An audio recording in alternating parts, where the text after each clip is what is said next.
महाभारत में कई ऐसे प्रसंग हैं जो वीरता, बलिदान और धर्म के प्रति अटूट निष्ठा को दर्शाते हैं।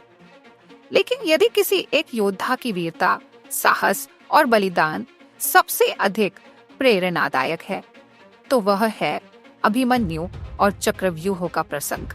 यह कथा केवल एक योद्धा की वीरता की कहानी नहीं, बल्कि धर्म, कर्तव्य और कायरता के बीच के संघर्ष को भी दर्शाती है। महाभारत के युद्ध का 13वां दिन। कौरव जानते थे कि यदि उन्हें युद्ध में निर्णायक बढ़त बनानी है, तो उन्हें किसी ऐसे योद्धा को परास्त करना होगा जो पांडव सेना की रीढ़ हो। द्रोणाचार्य, जो कौरवों के सेनापति थे, उन्होंने एक अत्यंत जटिल युद्ध संरचना बनाई, चक्रव्यूह। चक्रव्यूह एक ऐसी रणनीति थी जिसमें युद्ध क्षेत्र में एक जटिल, घुमावदार संरचना बनाई जाती थी। यदि कोई योद्धा इसमें प्रवेश कर जाता, तो बिना उचित ज्ञान के वह इसमें फंस जाता और बाहर निकलना असंभव हो जाता। इस रणनीति को भेदना और फिर सुरक्षित निकलना केवल कुछ महान योद्धाओं को ही आता था, जिनमें अर्जुन और श्री कृष्ण प्रमुख थे। लेकिन कौरवों ने अपनी योजना इस तरह बनाई कि उस दिन अर्जुन और श्री कृष्ण को युद्धभूमि से दूर एक अन्य मोर्चे पर व्यस्त कर दिया गया।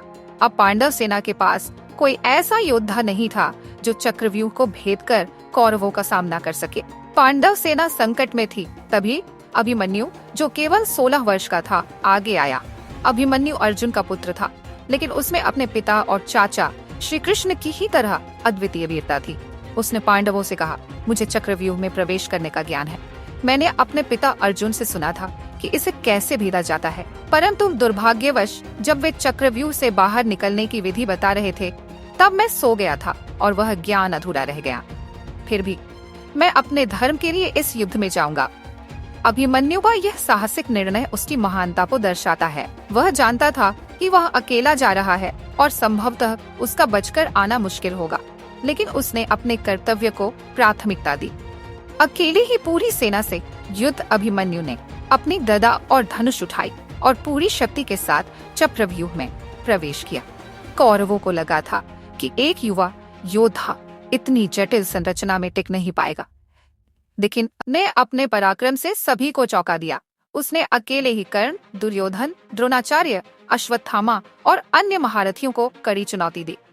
वह जिस भी दिशा में जाता, वहां कौरवों की सेना में हड़कंप मच जाता।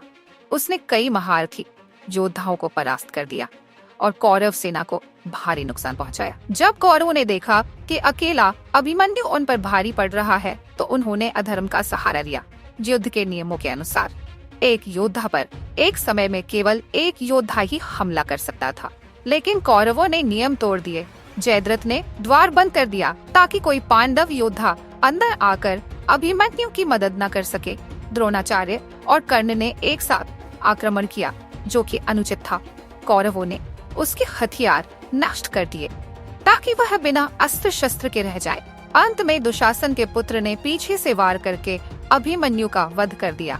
अभिमन्यु ने वीरगति प्राप्त की, लेकिन उसकी बहादुरी ने महाभारत के इतिहास में उसे अमर बना दिया। जब अर्जुन को यह ज्ञात हुआ कि कायरता से उसके पुत्र का वध कर दिया गया है, तो उसने प्रतिज्ञा ली, कल सूर्यास्त से पहले मैं जयद्रथ का वध करूंगा, अन्यथा मैं स्वयं को अग्नि को समर्पित कर दूंगा। यह प्रण सुनकर पूरा युद्ध क्षेत्र हिल गया। अगले दिन अर्जुन ने श्री कृष्ण के साथ मिलकर जयद्रथ का वध किया और अपने पुत्र की मृत्यु का बदला लिया। अभिमन्यु का बलिदान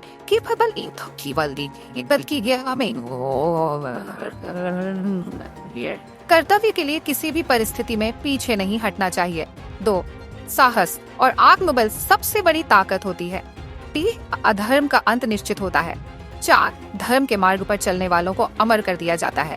अभिमन्यु केवल 16 वर्ष का था, लेकिन उसका पराक्रम अजर अमर हो गया। महाभारत के इस प्रसंग में न केवल युद्ध की रणनीति है, बल्कि यह कहानी धर्म, साहस, बलिदान और कायरता के बीच संघर्ष को भी दर्शाती है।